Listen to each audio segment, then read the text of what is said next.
Сайн байцгаана уу гадаад мэдээ танилцуулъя. Их Британий нэр дуучин Эд Ширан засгийн газартаа хандаж уриалга гаргасан байна. За энэхүү уриалгын гол агуулга нь бол тус улсын дунд сургуулиуд хөгжмийн боловсрыг сайжруулахад хөрөнгө оруулах шаардлагатай байгаа гэдгийг засгийн газартаа хандаж уриалсан байна. За энэ санаачлагыг нь бол нэрт оддууд бол бас дэмжсэн байна. За тухайлх юм бол Annie Lennox, за мөн Harry Styles, Sir Elton John зэрэг уран бүтээлчд бол түүний санаачлагыг дэмжиж байгаагаа илэрхийлсэн байна. За энэхүү Эд Шираны Их Британий засгийн газарт нээлттэй загтал гаргасан. За энэхүү загталтаа бол бүх хүүхэд хөгжмийн боловсрол олох ийм боломжоор хангах ёстой гэдгийг онцолсон байна. За Эд Шираны загталт бол хөгжмийн боловсрол энэ хувьд бол олон жилийн хугацаанд бол орхигдож ирлээ. За үүнийг засахын тулд энэ хавар Их Британий засгийн газар энэ чиглэлийн боловсрол 250 сая фунт стерлингийн санхүүжилтийн багцыг бол олохыг уриалж хүсэмжилсэн ийм загтлыг гаргасан байна. За уг загталтаа бол бас хөгжмийн үйлдвэрлэлүүдийн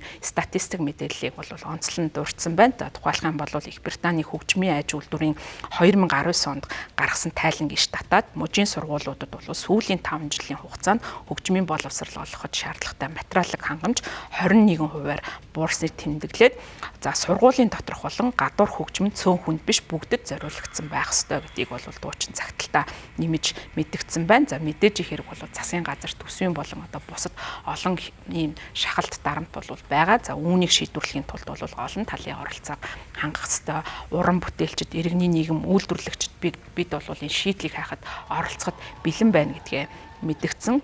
За Эд Шираны хувьд бол Yorkshire-т өсөж Suffolk хотод бол өссөн байгаа. За 2004 онд бол хөгжмийн карьераа эхлүүлсэн. За Их Британд бол нийтдээ номер 1 сингл 14-ийг гаргасан. За номер 1 8 цомог гаргасан ийм хүү дэлхийн нийтэд хүрсэн Их Британий төдийгүй ийм томоохон олон улсын ийм алдар нэрт хүрсэн ийм дуучин юм байна. За түүний мэдгэтэлтэй холбогдуулан Эд Шираны өссөн Suffolk County-гийн Farmlingham хотын Tom Smith-ийн сургуулийн захирал бол энэхүү мэдгэтэлийг дэмжсэн. За Piliphurst нэртэй захирал бол сүүлийн 30 жилийн хугацаанд манай county буюу энэ манай засаг захиргааны нэгжийн хүрээнд хөгжмийн сургалт бол ерөнхийдөө байхгүй болсон. За Эд Шираны энэхүү гаргаж байгаа уриалга бол цаашдаа энэ боловсролыг ахиулахад бол өөрчлөлт авчирна гэдгийг итгэлтэй харж хүлээж байгаагаа мэдгдсэн. За Эд Шираны хувьд бол энэхүү Том Смитсийн ахсах сургуульд бол өмнө нь хандив өргөж байсан юм байна. За саяхан Эд Шираны нэрэмжт бол Suffolk-ийн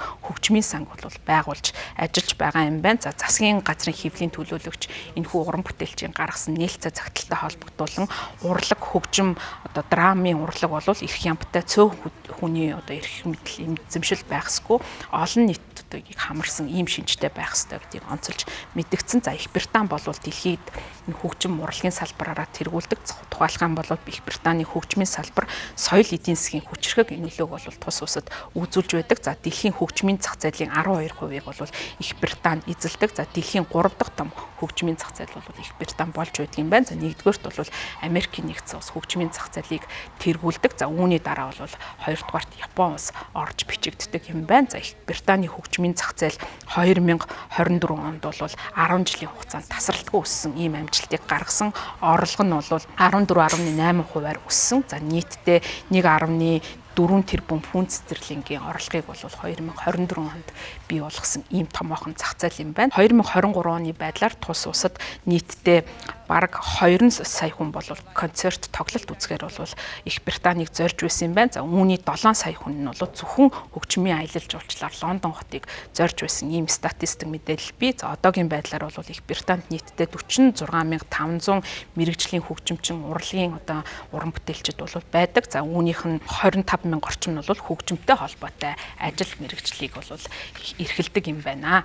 За мөн Их Британий энэхүү хөгжмийн урлаг нь бол тус улсын олон улсын нэр хүнд зөөлөн хүчинд бол эргээр нөлөөлдөг. За Их Британи бол зөөлөн хүчний индексээр бол байнга дэлхийд тэргүүн байрыг эзэлдэг ийм улс юм байна. За Их Британий зөвлөлийн 2023 онд гаргасан зөөлөн хүчний судалгаагаар Их Британи залуучуудын хувьд бол 20 бүлгийн орнууд дотроос хамгийн их сонирхол татсан улс улсаар бол шалгарч байсан. За сүүлийн үед бол энэхүү хөгжмийн салбарт оруулж байгаа хөрөнгө оруулалт бууртайгаа буурж байгаатай холбоотойгоор Их Британий хөгжмийн зах зээлийг ямар нэгэн байдлаар уналт гаргах болзошгүй гэсэн ийм одоо бас санаа зовоос асуудлууд бол үүсэж байгаа. Тийм учраас бол уран бүтээлчд нь энэ хөгжмийн салбарынхаа ирээдүйд хувь нэмэр оруулах зорилгоор бол нээлттэй урайлгыг засгийн газартаа хандаж бол тодорхой шийдлийг хайхаар зорж байгаа нь энэ Эд Шираны жишээ болж байна.